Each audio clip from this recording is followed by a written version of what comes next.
మరొకసారి ఈసారి కార్యక్రమాల్లో చెప్పుకున్నటువంటి ఉపనిషత్తు యోగ శిఖోపనిషత్తు. అక్కడక్కడ ఒక్కో శ్లోకాన్ని చెప్పుకోవటం జరిగింది. ప్రారంభపు శ్లోకాన్ని ఒకసారి గుర్తు చేసుకుందాం. ఏ శ్లోకంతో మొదలు పెట్టుకున్నాము? నిష్కళం నిర్మలం శాంతం సర్వాతేతం నిరామయం తదేవ జీవరూపేణ పుణ్యపాపఫలైవృతం. అది ఇక్కడ రెండు పదాలు వాడారు. ఒకటే పరమాత్మ స్వరూపము, ఇంకొకటి జీవస్వరూపము. దేనిని జీవుడు అంటారు, దేనిని పరమాత్మ అంటారు అనేటువంటి విషయాన్ని మరొకసారి వివరణ చేసుకుందాం. పరమాత్మ స్వరూపం ఎలాంటిది? నిర్మలం, నిష్కళం, శాంతం, సర్వాతేతం, నిరామయం. పరమాత్మ స్వరూపము నిరామయమైనటువంటిది, నిష్కళంకమైనటువంటిది. సర్వాతీతం, నిరంజనం, నిష్కళం, నిర్మలం, శాంతం, సర్వాతీతం, నిరామయం. అంతటా ఉండేటటువంటిది, అనాది, ఆది లేనటువంటిది, ఏ గుణములు లేనటువంటిది, ఏ రూపములు లేనటువంటిది. అటువంటి సర్వవ్యాపకమైనటువంటి స్వరూపం పరమాత్మ స్వరూపం. అటువంటి పరమాత్మ స్వరూపంలో ప్రకృతి ప్రవేశించింది. ఈ ప్రకృతిని మాయ, అవిద్య అని రెండు రకాలుగా చెప్తుంది. మాయను సమిష్టిగాను, అవిద్యను వ్యష్టిగాను.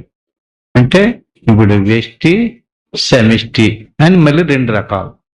ఇప్పుడు మనం అంటాం కలుపు కాదు. మనలో ఒక్కళ్ళని తీసుకున్నాం అనుకోండి వ్యష్టి, మనం అందరినీ తీసుకుంటే సమిష్టి. ఇక్కడ ఎంతమంది ఉన్నాం అందరినీ కలిపి చెప్పుకుంటే సమిష్టి. అందులో మీరు ఒక్కొక్కళ్ళని తీసుకుంటే వ్యష్టి అన్నమాట. వ్యష్టి, సమిష్టి రెండు. సరే, ఇప్పుడు సమిష్టి స్వరూపానికి అంతటిని ఒకసారి చూద్దాం. అవి రెండు రకాలుగా ఉంది. ఏటి? ఒకటి నామరూపాదులతో కూడుకున్నటువంటి ప్రకృతి స్వరూపము, ఆ నామరూపాలకు ఆధారంగా ఉన్నటువంటి పరమాత్మ స్వరూపం. రెండు. దాని జోలికి వెళ్ళకుండా ఉంది. నామరూపాదులతో కూడుకున్నటువంటి వస్తువులన్నీ కూడా సమిష్టి. ఇవి పుట్టి పరిణామం చెంది నశించిపోతాయి.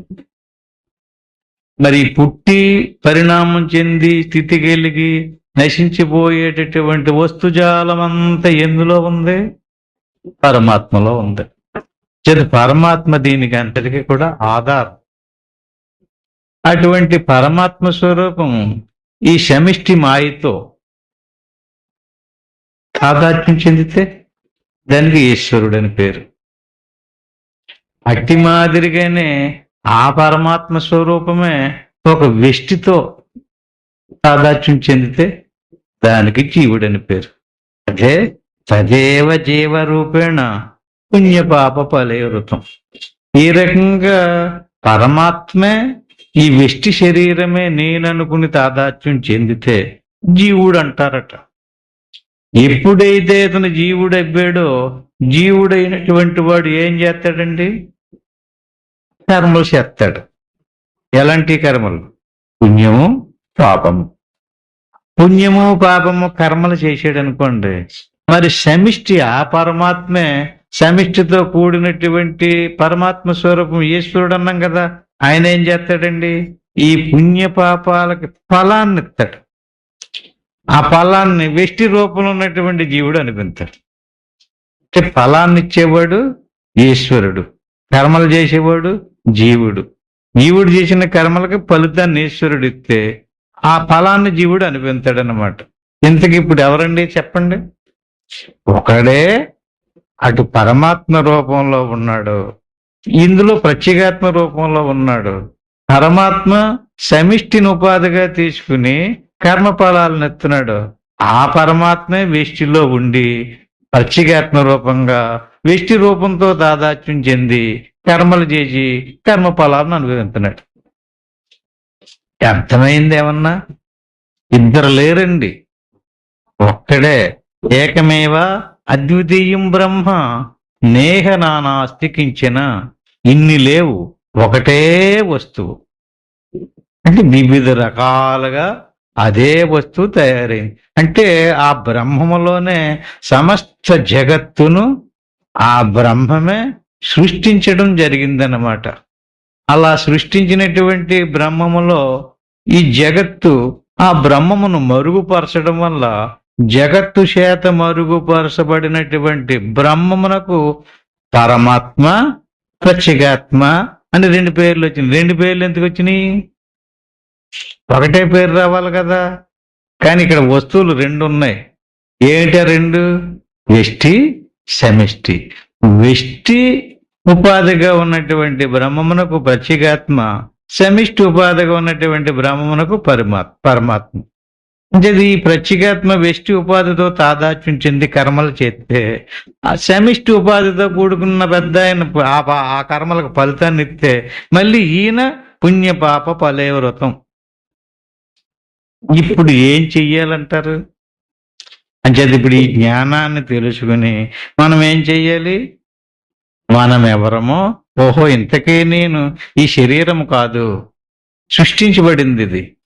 ఈ ప్రాణం కాదు, ఈ ఇంద్రియాలు కాదు, ఈ మనసు కాదు, ఇవన్నిటికీ కూడా అధిష్టాన స్వరూపమైనటువంటి ప్రత్యేగాత్మ స్వరూపాన్ని అని తెలుసుకుని ఏం చెయ్యాలండి? దేన్ని వదలాలి? ఇప్పుడు ఏది నేను కాదో, ఏది నాది కాదో దాన్ని వదలాలి. ఏది నేను దాన్ని తెలుసుకుని ఉండాలి, ఏది నేను కాదో దాన్ని వదిలేసి ఉండాలి. అప్పుడు ఏమవుతున్నాడండి? ఇతను పట్టుకుంటే జీవుడయ్యాడు, వదిలేస్తే దేవుడయ్యాడు. అంతే, ఒకడే. పట్టుకుంటే జీవుడయ్యాడు, వదిలేస్తే దేవుడయ్యాడు. ఇక్కడ ఆయన పట్టుకున్న దేవుడే, వదిలేసిన దేవుడే. అదేంటండి? మరి ఆయనకి మనకి ఆ తేడేటి ఏంటంటే, ఆయనకి మనకి ఉన్న తేడా ఆయన పట్టుకుని కూడా దానితో తాదాత్మ్యం చెందుతులేదు. మనం దీంతో తాదాత్మ్యం చెంది ఇదే నేను అనేసుకున్నాం, భ్రాంతిలో పడిపోయాం. ఆయన అలా భ్రాంతిలో పడలేదు. ఆల్రెడీ ఆ ఉపాధిని ధరించి చిత్ర విచిత్రమైనట్టి కర్మలు చేస్తున్నాడు. ఆయన బంధించడం లేదు. ఎందుకని? ఆయనకి జ్ఞానం కలిగింది కనుక. మనకు ఆ జ్ఞానం లేదు కనుక. జ్ఞానం కలగడం వల్ల ఆయనకి కర్మలు బంధించడం లేదు, మనకి జ్ఞానం లేకపోవడం వల్ల కర్మలు బంధిస్తున్నాయి. అందుకని ఏం చెప్పారు? యోగహీనం కథం జ్ఞానం మోక్షదం భవతేహబోహో. జది ముందు నువ్వెవరవో, అసలు దేవుడు అంటే ఏంటో, జీవుడు అంటే ఏంటో, ఈశ్వరుడు అంటే ఏమిటో, వెష్టేటో, సమిష్టేటో, మాయేటో, అవిద్యేటో తెలియాలి. ఈ తెలియడాన్ని జ్ఞానము అంటారు. ఎక్కడ జ్ఞానం లేదో హీనం. అటువంటి వాడికి కర్మ అంటుకుంటుందట. అది యోగహీనం కథం జ్ఞానం. ఏమేమి ఉండాలి? జ్ఞానం తెలిసిన తర్వాత ఏం చెయ్యాలి? యోగం చెయ్యాలి.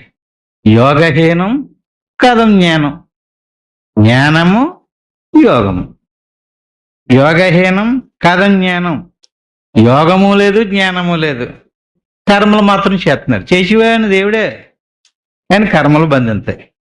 అందుకని యోగహీనం జ్ఞానహీనం మోక్షదం బహదేహవోహో, మోక్షం రాదు. అంచేదా జ్ఞానం తెలుసుకుని ఆ తదుపరి యోగం చేసి అప్పుడు యోగోపి జ్ఞానహీనస్తు నక్షమో నా మోక్ష కర్మని. ఎక్కడైతే యోగం లేదో, ఎక్కడైతే జ్ఞానం లేదో అక్కడ కర్మ అంటుకుంటుంది. ఎక్కడ జ్ఞానం ఉందో, ఎక్కడ కర్మ ఉందో అక్కడ కర్మ అంటుకోదు. ఇంకా దానికి ఏముంది? జ్ఞానము ఉంది, యోగం ఉంది. అందుకని ఆయన యోగేశ్వరుడు అన్నారు. చదువుతున్నారు కదండి, ఆయనకి ఆయన చెప్పిందే కదా ఈ యోగం అంతా. ఈ జ్ఞానం బోధించింది ఆయనే. నేను ఏం తెలుసుకున్నానో మీరు తెలుసుకోండి, నేనేం చేస్తున్నానో మీరు చేయండి అంటున్నాడు. అంచేత ఇప్పుడు మనం ఏం చేయాలి? జ్ఞానం తెలుసుకోవాలి, యోగాన్ని అభ్యసించాలి. ఈ రకంగా చేయకుండా మనం వేరే వేరే మనకు తెలివి ఉంది కదండి, తెలుసుకుని రకరకాల క్రియలను ఆచరిస్తున్నాం. దేనికోసం? మోక్షం పొందాలని. ఏయో శాస్త్రాలు పఠించను, ఏయో మంత్రాలను చెప్పించను, ఏదో ఆచారాలను పాటించను. ఇలాగెందుకు? అన్నిటికీ ప్రూఫ్ ఏమిటి? పతితాః శాస్త్రజాలేషు ప్రజ్ఞయ తేన మోహితాః. అంటే ఇలాగ మోహంలో పడడానికి మూల కారణం ఈ ఆచారాలు, ఈ క్రియలు, ఈ శాస్త్రాలు అంటున్నాడు ఈయన. ఎందుకని? ఆ శాస్త్రం అనుభజ్ఞుడి ద్వారా వినాలి, తెలిసినటువంటి వాని దగ్గర వినాలి. తెలియలేనటువంటి వాడిని అడిగేమనుకోండి, దానికి అర్థం భాష్యంగా చెప్పేస్తాడు. భాష్యంగా ఎప్పుడైతే చెప్పేశారో ఏమైపోయింది? దాని అర్థం వేరైపోయి అది కర్మంలోకి తీసుకెళ్ళిపోతుంది. అందుకని పతితాః శాస్త్రజాలేషు ప్రజ్ఞయ తేన మోహితాః. స్వాత్మ ప్రకాశం రూపం తత్వం శాస్త్రేణ ప్రకాశతే. దానివల్ల ఏమైంది? ఎప్పుడైతే ఇతనికి తెలివి పక్కదారి పట్టించేసిందో, భాష్యంలోకి తీసుకెళ్ళిపోయిందో, పతితుడు అయిపోయాడో, దానివల్ల స్వాత్మ ప్రకాశ రూపం మరుగుపడిపోయింది. తన యొక్క ఆత్మ ప్రకాశం మనకు ఎరుకులోకి రాకుండా పోయింది, ప్రకాశించకుండా పోయింది, అజ్ఞానంలో పడిపోయాడు. తత్వం శాస్త్రేణ ప్రకాశితే. తిరిగి మళ్ళీ అదే శాస్త్రం యొక్క అంతరార్థం ద్వారా తెలుసుకోవాలి. అంటే అజ్ఞానం కలిగించింది శాస్త్రమే, జ్ఞానం కలిగించింది కూడా శాస్త్రమే. అజ్ఞానానికి జ్ఞానానికి కూడా ఆ శాస్త్రం చెప్పే పెద్ద మనుషులే కారణం. ఏంటి? భాష్యంగా చెప్పితే, బయటికి చెప్పితే అది బంధింతుంది. అదే లోపలికి తీసుకెళ్లి తన స్వరూప జ్ఞానాన్ని గూర్చి తెలియబరిస్తే అదే అజ్ఞానాన్ని పోగొట్టి జ్ఞానాన్ని కలిగిస్తుంది. అంటే రెండింటికి కూడా శాస్త్రమే కనుక తత్కిం శాస్త్రేణ ప్రకాశ. తిరిగి మళ్ళీ ఆ శాస్త్రంతోనే దాని అర్థం అలా కాదు బాబు, దాని అర్థం ఇది, ఇలాగా అని దాని అర్థాన్ని మనం తెలుసుకున్నాం అనుకోండి, అప్పుడు పూర్తిగా జీవుడు దేవుడు అవుతాడు. తస్మాత్ జ్ఞానంచ యోగంచ ముముక్తు దృఢం అభ్యసేత్. అందుకని ప్రతి వ్యక్తి కూడా మోక్షం పొందాలనుకున్నటువంటి వాడు. తస్మాత్ అంటే అర్థం ఏంటండి? ఎక్కడైనా రోడ్లు మలుపులు తిరిగి ఇక్కడ జాగ్రత్త, మలుపు ఉంది, అది అక్కడ ఏదో గొయ్యి ఉంది అని బోర్డు పెడతారండి. దాని అర్థం ఏంటి? అట్టి మీదగా ఏదైనా చెప్పేటప్పుడు ఎక్కడికన్నా మనం జాగ్రత్తగా వెళ్ళండి అంటాం. ఏంటది జాగ్రత్త అంటే? మామూలు ఊరుకోకుండా, అంటే వాళ్ళ మీద మనకి ప్రేమ ఎక్కువగా ఉండి జాగ్రత్తగా వెళ్ళిరా బాబు, చూసుకుని వెళ్ళి బాబు అంటాం. అంటే దాన్ని హెచ్చరిక మాట అంటారు. అట్టి మాదిరి ఇక్కడ శాస్త్రం ఏం చెప్తుందంటే తస్మాత్. ఏ కారణం చేత?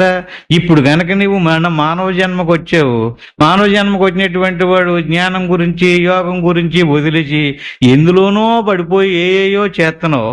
దానివల్ల ఏమవుతుంది? జన్మ పోద్ది. మళ్ళీ ఎప్పుడు జన్మ అలాంటి జన్మ అవుతుందో తెలీదు, ఏం చేసుకెళ్ళాడో తెలీదు. దానివల్ల మళ్ళీ ఇరుక్కుపోయినట్టు అయిపోతుంది. మానవ జన్మ రావడానికే ఎన్నో యుగాలు పట్టింది, సులభంగా రాదు. ఒకసారి జన్మ రావడానికి గల ఆ సిద్ధాంతాన్ని ఒకసారి చూడండి. ఎలా వచ్చింది జన్మ రావడానికి? శరీరానికి ఉపాధి కావాలి కదా, ఉపాధి తల్లిదండ్రుల ద్వారా వచ్చింది. తల్లిదండ్రుల ద్వారా వచ్చినటువంటి ఉపాధి తల్లిదండ్రులకి ఎలాగ వచ్చింది మెటీరియల్స్? అన్నం నుంచి వచ్చింది. ఆ అన్నం మనుషులు తింటే మనిషి శరీరం. అదే అన్నం పశువులు తింటేనో, ఏ కుక్కో పందో తింటేనో మళ్ళీ కుక్క శరీరము పంది శరీరము. అన్నాద్భవంతి పోతానే. ప్రాణికోటి శరీరాలన్నిటికీ మూల కారణం అన్నం. అంచేత మన శరీరం అన్నం నుంచి తయారైంది కనుక దీనికి ఇంకో పేరు ఉందండి, అన్నమయ కోశము. అంటే ఇది అన్నంతో జీవిస్తుంది, అన్నంతో తయారైంది, అన్నంతో పుట్టింది. తిరిగి అన్నం లేకపోతే చచ్చిపోద్ది. దీనికి అన్నం పెట్టాలి. పూటకి కాదు, పూటకు 3 సార్లు పెట్టవలసి వస్తుంది. రోజుకి 3 సార్లు అన్నం పెడితేనే ఇది నిలబడుతుంది, లేకపోతే నిలబడదండి.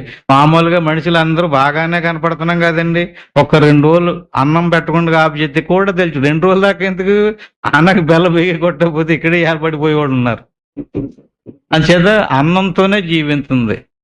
అందుకని ఈ శరీరం అన్నమయ కోశం. మరి అన్నం నుంచి తయారైంది, అన్నంతోనే జీవిస్తుంది కదా.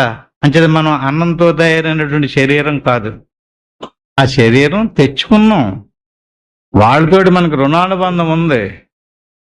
చేసినటువంటి కర్మలను బట్టి రుణానుబంధ రూపేణో పశుపత్ని సుతాలయ అన్నారు. వారితో ఉండేటువంటి రుణానుబంధంతో మనకు ఆ జన్మ ఆళ్ళ నుంచి లభించింది. వచ్చాం, పోగొట్టేసుకున్నాం అనుకోండి, మళ్ళీ ఏమవుతుంది? మళ్ళీ ఏమో గాల్లో కలిసిపోతాం. గాల్లో కలిసిపోతే ఎందులో తీసుకెళ్తారో చేసినటువంటి కర్మఫలాలను బట్టి, పుణ్యము పాపము సుఖము, దానివల్ల దుఃఖము నరకము స్వర్గము, మళ్ళీ కింది జనంలో పై జనంలో ఇలా తిరుగుతూ ఉంటాం. అంటే కారణేన వినాకార్యం నా కదాశన విద్యతే. కారణం లేకుండా శరీరం రాదు. అందుచేత దీనికి శరీరం రావడానికి కారణం ఉంది. అందుచేత ఆ కారణం ఏమిటి? రూప్ ఏమిటి? నిజంగా కర్మ కారణం కాదంటున్నాడండి ఇక్కడ. కారణం ఏంటో తెలిసింది? అహంకార వినా తద్దేహం దుఃఖం కథం భవేత్. అసలు మొట్టమొదటి కారణం నేను శరీరాన్ని అనుకోవటం. శరీరము నేను అనుకోవడం వల్లే మనకి శరీరం వచ్చింది. అందుకే కారణం తీసేస్తే కార్యం ఉండదు. గింజలో బీజం నాచి ఏపేసామనుకోండి మొక్క రాదు. అట్టి మాదిరిగా అహంకారం తీసేయాలి. అహంకారం అంటే ఏంటి? నేను దేహమునన్న భావాన్ని తీసేయాలి.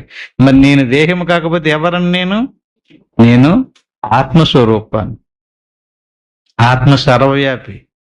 అటువంటి ఆత్మస్వరూపములో మన శరీరం మరుగుపరిచేసింది, కప్పేసింది. అంచేత మన శరీరాన్ని ఏం చేయాలి? తీసేయమని కాదు, శరీరము నేను కాదని తెలుసుకుని ఈ శరీరానికంటే లోపల ఏ సచ్చిదానంద స్వరూపం ఉందో దాన్ని మనం ఏం చేయాలి? ధ్యానించాలి, అభ్యాసం చెయ్యాలి. దాన్ని యోగము అంటారు.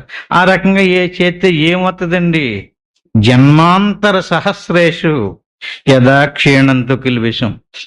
వేలాది కోట్ల జన్మలలో చేసినటువంటి కర్మలనన్నిటినీ కూడా దగ్ధం చేసేస్తుంది. జ్ఞానాగ్ని దగ్ధ కర్మణ మన భగవద్గీతలో కూడా చెప్పారు చూడండి. జన్మాంతర సహస్రేషు యదా క్షీణంతో కిల్బిషం తదా పశ్యతి యోగేన. ఏ సిద్ధాంతంలో, ఏ మార్గంలో అసలు ఎందుకు ఇంతకు ఇన్ని జన్మలని కర్మ నశింపు చేస్తుంది అంటే ఏం చెప్తారండి? ఎందుకు చేస్తుంది అంటే యోగములో ఏం జరుగుతుందంటే ఈ శరీర ప్రాణమానసాదులను దాటుకొని ఆత్మసాక్షాత్కారం కలుగుతుంది. భాష్యములోనూ అలాగ ఆత్మసాక్షాత్కారం అవ్వనివ్వకుండా మనం మనసును నిలబెట్టాలి, ఊపిరిని నిలబెట్టాలి. గట్టిగా ఒక ప్రార్థన చెయ్యాలనుకోండి, ఏం కావాలి?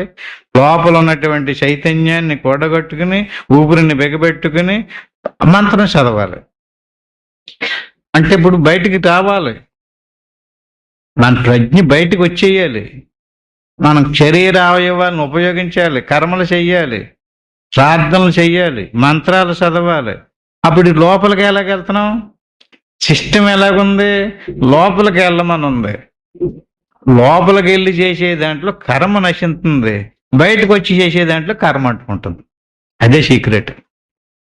లోపలికి వెళ్ళేదాన్ని యోగము అంటారు. బయటకు వచ్చి చేసేటటువంటి 2 మార్గాలంట.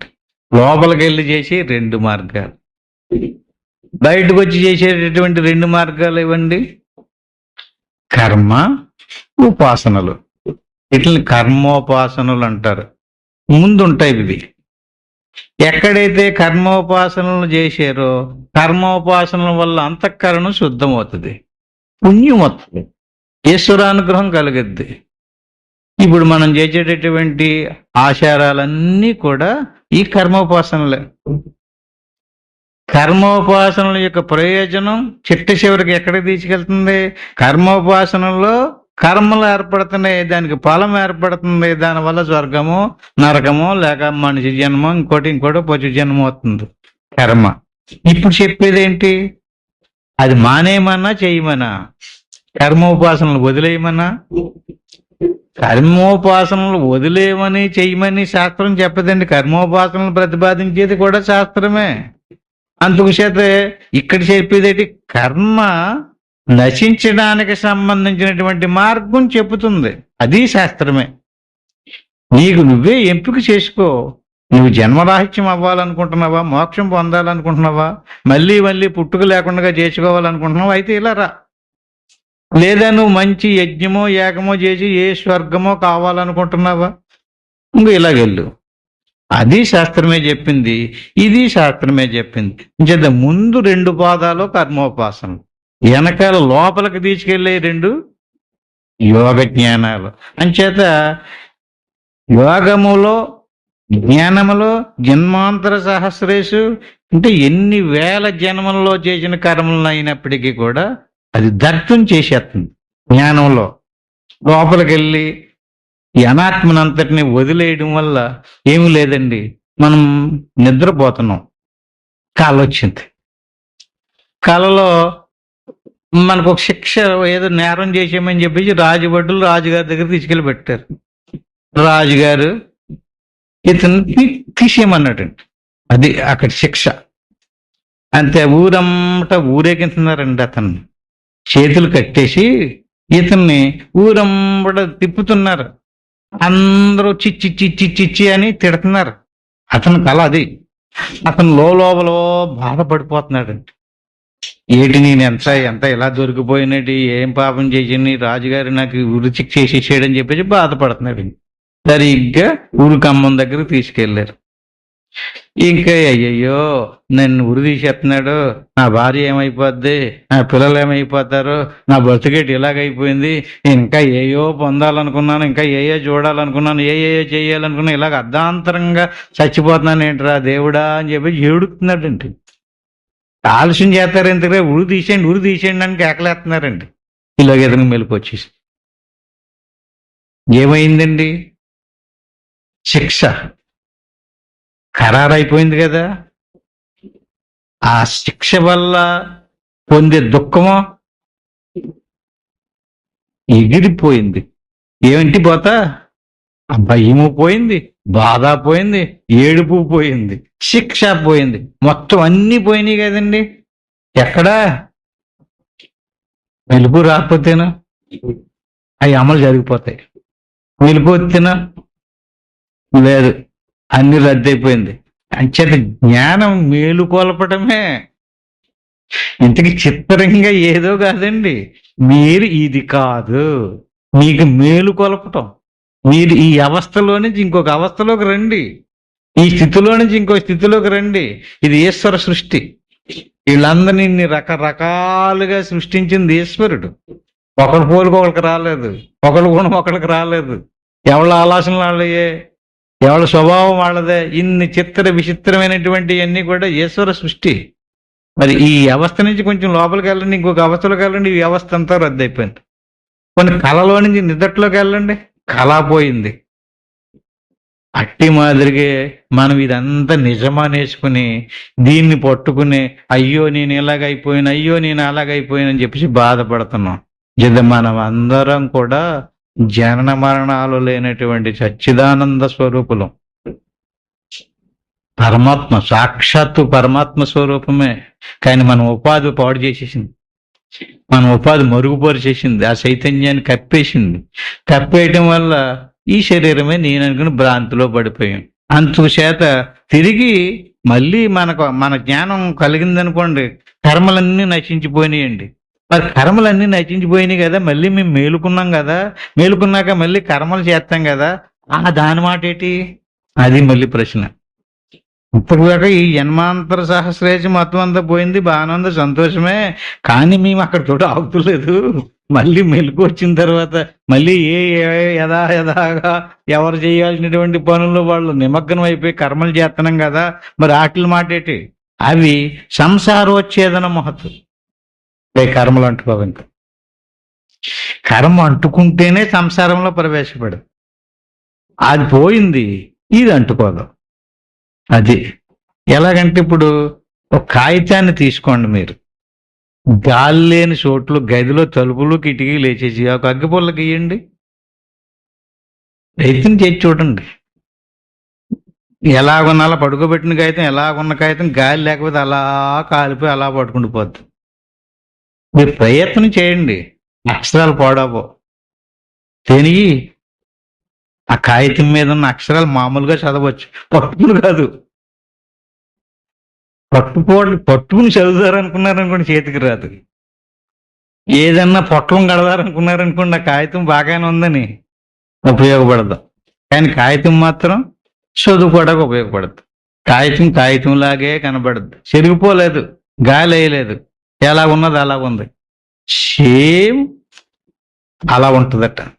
ఎవడికైతే యోగంలో ఈ శరీర ప్రాణమానసాదులను దాటి సమాధి స్థితిని పొందేరో అటువంటి వాడికి ఇంక కర్మ అంటుకోదు. కర్మ పాత కర్మ నశించింది, నూతన కర్మ అంటుకోదు. అందుచేత అతను జీవన్ముక్తుడు, అతనికి ఇంక మళ్ళీ జన్మ రాదు.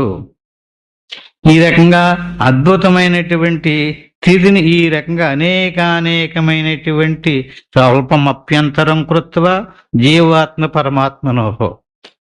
జీవుడికి పరమాత్మకే స్వల్పం కూడా తేడా లేదు, ఒకటే వస్తువు. కానీ మనకు తేడా కనపడుతుంది. ఎక్కడ? యువతల, బయట శరీరం ఉండడం వల్ల, శరీర భావంతో ఉండడం వల్ల. తిష్టదిశ మూఢాత్మ భయం తస్సాభిభాషితం. అంచేది నీ భయం సత్యం కాదు, నువ్వు అనుకున్నది నిజం కాదు, నువ్వు ఊహించింది సత్యం కాదు. అదంతా కర్మఫలాన్ని అనుభవించడానికి వచ్చినటువంటి శరీరం. ఆ శరీర భావాన్ని నుంచి గనక దాటిపోతే అనుభూతో వ్యయంలోకో వ్యవహారక్షమోపిషను. అది ప్రత్యక్షంగా అనుభవానికి రావాలి. విన్నాం, సరిపోలేదు. వినడం అనేది జ్ఞానం అయింది. విన్నదాన్ని అనుగుణంగా ఏం చేయాలి? ఇప్పుడు మనం సాధన చెయ్యాలి, అభ్యాసం చెయ్యాలి. ఎప్పుడైతే మనం సాధన చేసామో అప్పుడు క్లియర్గా విషయం ఇది, మన స్వరూపం ఏదో మనకు తెలిసి వచ్చింది. దాన్ని ఆత్మ సాక్షాత్కారం అంటారు. అంటే తిష్టదిశ మూఢాత్మ. ఈ స్థితిలోకి వెళ్ళలేనటువంటి వాడు మూర్ఖుడు. వాడికి ఆయన వేరు, నేను వేరు, ఈయన వేరు, ఆయన వేరు అంటుంటాడు. ఈయన మాత్రం అనుభవానికి పొందినటువంటి వాటికి మాత్రం ఆ రకమైనటువంటి భయం ఉండదు, భేదం ఉండదు. అంచేత భయం తస్య అభిభాషితం, భయమే లేదు, నిర్భయం, శాంతి, ఆనందం. అందుచేత మనం నిత్యము ఏం చేయాలండి? నిరంతరము కూడా సాధన చెయ్యాలి. సాధన చేసామనుకోండి, ఈ రకంగా తన మనో విలయం యాతి తద్విష్ణు పరమం పదం. వైకుంఠం అని, విష్ణుమూర్తిని, ఇలా అక్కడున్నాడని, ఇక్కడున్నాడని చెప్తున్నారు కదండి. ఎక్కడున్నాడని చెప్తుందండి? మనసు ఎక్కడ నిలయమో, విలయమయ్యిందో తన్ మనో విలయం యాతి, ఎక్కడ మనసు ఆగిపోయిందో అక్కడున్నది తద్విష్ణు పరమం పదం. అక్కడున్నది విష్ణుమూర్తే. అంచేది నాకు తెలియలేదండి అన్నారనుకోండి, చూడండి. ఎప్పుడు చూడాలి? ఇక్కడి నుంచి చూస్తే కనపడ్డండి ఆయన. మనసు ఆగిన కాడ ఏముందో చూడాలి. మనసు ఎక్కడ ఆగిందో చిత్తం కారణమర్ధాతం తస్మిన్ సతి జగత్రయం. తస్మిన్ క్షీణే జగత్ క్షీణం తచ్చకిత్యం ప్రయత్నత. ఈ రకంగా జగత్తు లేదు, శరీరం లేదు, మొత్తం చిత్తేశలది సంసారం నిశ్చలే మోక్ష విషయతే. ఎక్కడ మనసు ఆగిందో అక్కడ సంసారం ఆగిపోయింది, ఈ జగత్తు ఆగిపోయింది, ఈ వ్యక్తి ఆగిపోయాడు. ఈ విభాగాలు లేవు, స్వర్గ నరకాలు లేవు, సుఖ దుఃఖాలు లేవు, పాపపుణ్యాలు లేవు. అందుకే తస్మాత్ చిత్తం స్థిరీకుర్యాత్ ప్రజ్ఞయ పరయావిదే. అందుకే నీ తెలివిని అంతటిని కేంద్రీకరించి నీ ప్రజ్ఞను నిలబెట్టుకుని తస్మాత్ చిత్తం స్థిరీకుర్య అంచేది నీ చిత్తమును ఏకాగ్రత పరుసు, లయం చేయడానికి ప్రయత్నించు. మేము చేస్తున్నామండి, మీరు చెప్తున్నట్టుగానే చేస్తున్నాం, కానీ నాకు ఎక్కడా అందుబాటులోకి లేదు, నాకు రావడం లేదు. మీరు చెప్పినట్టుగా ఇంతకీ ఏం చేయమని చెప్పారండి సాధన? ముందు గురు మంత్రాన్ని ఒకసారి అనుకోవాలి, పంచాశ్రీ మంత్రాన్ని 3 సార్లు అనుకోవాలి. వాటికి ఉపదేశంలో మంత్రానికి అర్థం చెప్పడం జరుగుతుంది. అంటే మంత్రానికి చెప్పినటువంటి అర్థయుక్తంగా మంత్రం అనుకోవాలి. గురు మంత్రాన్ని ఒకసారి, పంచాక్షరి మంత్రాన్ని 3 సార్లు అనుకుని ఆపై సోహం భావధ్యానం. సోహం అంటే సో అది, హం నేను.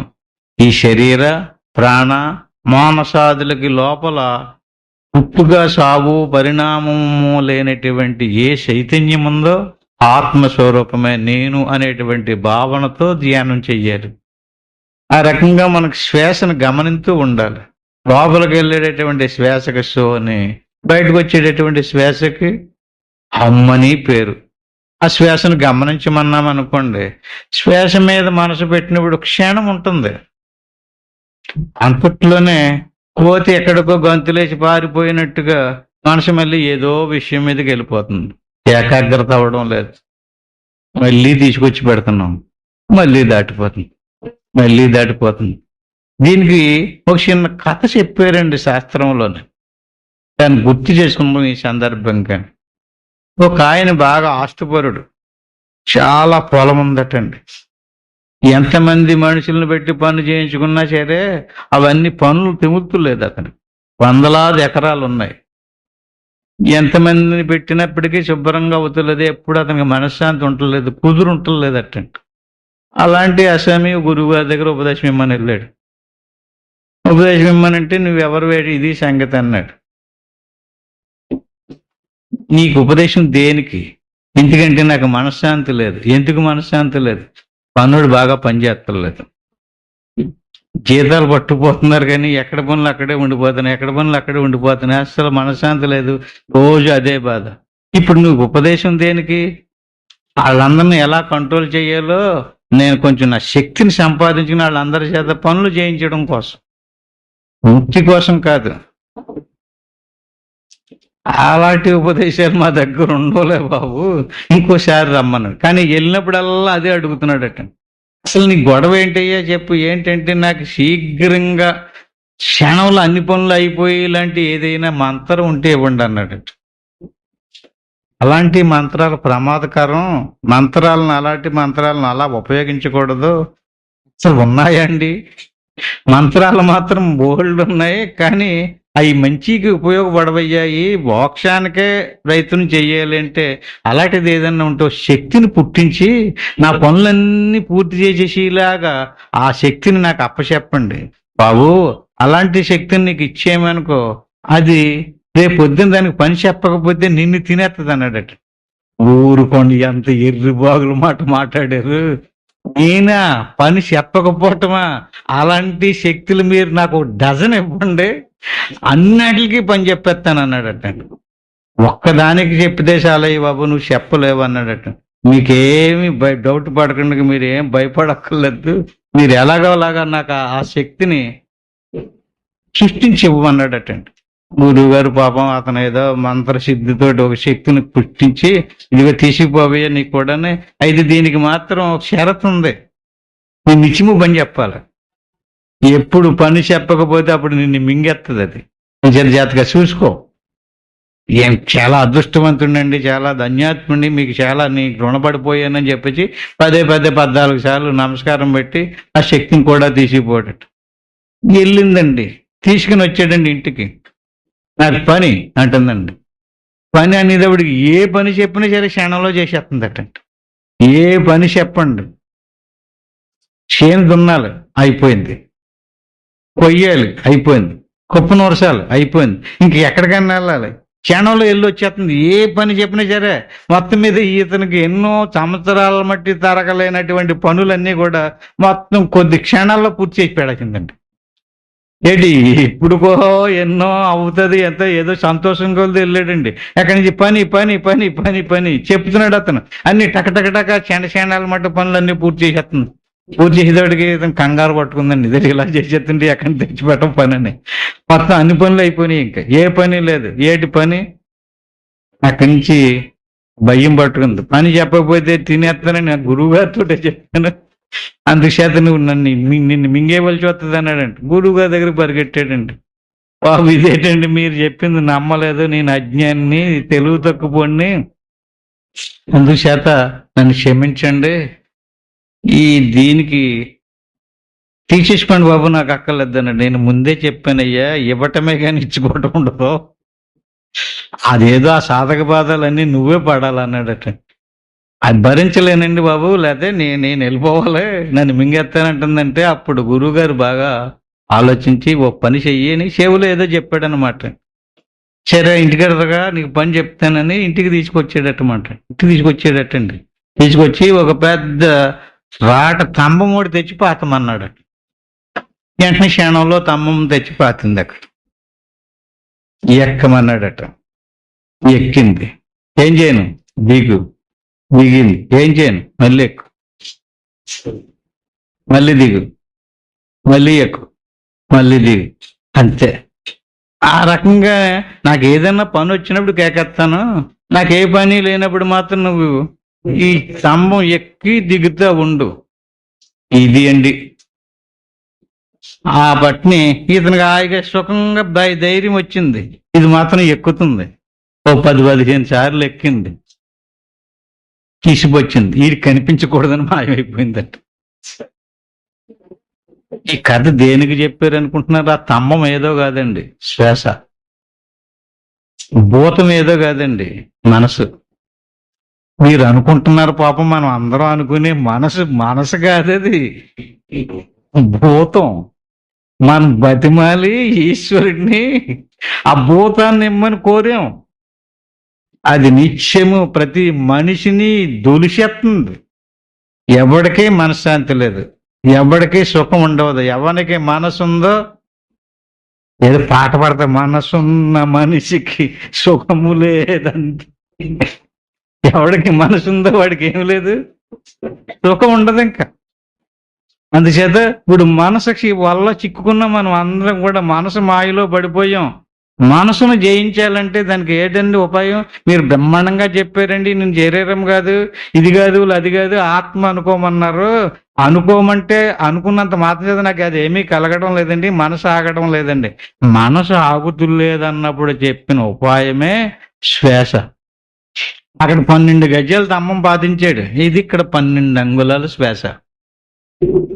అంతే. మనసును తీసుకొచ్చాం, ఈ స్తంభం ఎక్కించండి, శ్వాస మీద మనసు పెట్టండి. లోపలికి వెళ్ళింది, దిగమనండి, దిగింది, ఎక్కమనండి, మళ్ళీ దిగమనండి. దాని మీద అలా కదలకుండా ప్రజ్ఞను ఉపయోగించండి, తెలివిని ఉపయోగించండి. జారిపోనివ్వకండి. చూడండి, 15 గంటలో మీ మనసు కనిపెడితే ఒట్టు. మనసు ఉండదండి, శ్వాస మీద ఉంటే మనసు మాయమైపోద్ది. శేషం మీద పెట్టకపోతేనే మనం వేరే పనులు చెప్తున్నాం దానికి. వేరే పనులు చెప్పడం వల్ల మనసు మన కంట్రోల్లోకి రావడం లేదు. లేదా ప్రతి వ్యక్తి కూడా చక్కగా ఈ రకంగా ప్రయత్నం చేయండి. స్వకాయం ఘటమిత్యుక్తం యదా జీవోహి తత్పదం గురువాక్య సమాభిన్నే బ్రహ్మజ్ఞానం ప్రకాశితే. అంచేత గురువు చెప్పినటువంటి ఆ గురు బోధను చక్కగా గమనించి ఈ సత్యాన్ని ఎవడైతే అభ్యాసం చేయటో ఘట మధ్య యథా దీపో బాహ్య నైవ ప్రకాశితే. దీపం వెలిగించి కుండ దబ్బలించామనుకోండి ఇంట్లోనే, దాని వెలుగు బయటికి రాదు. ఘట మధ్య యథా దీపో, ఘటం మధ్యలోనే పెట్టాం. ఘటం అంటే కుండ, దీపం ప్రకాశం వెలిగిచ్చేదే. కానీ దాని వెలుగు బయటికి రానెత్తలేదు కదా. ఏది మూసింది? కుండ మూసేసింది. అట్టి మాదిరిగా దిన్నే తస్మిన్ గట్టేసేవా దీపజ్వాలాస భాషతే. కొండ తీయండి, కొండ బద్దలు కొట్టండి. ఇది ఈయన చెప్పే ఉపమానం. దీపం ఏదండి? జ్ఞానం. ఆత్మ నుంచి వచ్చేటటువంటి ఎలుగుకి జ్ఞానం అని పేరండి. దీపాన్ని నుంచి వచ్చేటటువంటి ఎలుగు అంటాం. దేవుడి నుంచి వచ్చేటటువంటి ఎలుగుకి జ్ఞానం అంటారు. అంతే తేడా. అంటే జ్ఞానం ఉంది, కానీ ఆ జ్ఞానం బయటికి ఓపెన్ అవుతులేదు. శరీరం ఉపాధి మూసేసింది. అంచేత మనం చక్కగా సాధన చేసి ఎవడైతే ఈ రకంగా అభ్యాసం చేసి అనుభవానికి తెచ్చుకున్నాడో అటువంటి వాడికి ఇదంతా రద్దయిపోయి ఆత్మ సాక్షాత్కారం అవుతుంది. కర్మలు నశిస్తాయి. తిరిగి మళ్ళీ మనకి జన్మకు రాం. ఇటువంటి అద్భుతీయమైనటువంటి జ్ఞానాన్ని మనం ఈ 4 రోజుల మట్టి 5 రోజుల మట్టి చెప్పుకున్నాం. దాన్ని గుర్తు పెట్టుకుని ప్రతి ఒక్కరు కూడా చక్కగా ఇంటికి వెళ్ళిన తర్వాత కూడా మర్చిపోకుండా అభ్యాసం చేయండి. మరొకసారి ఎలాగ అభ్యాసం చెయ్యాలి అనేటువంటిది నేను ఇప్పుడు మరొకసారి చెప్తాను.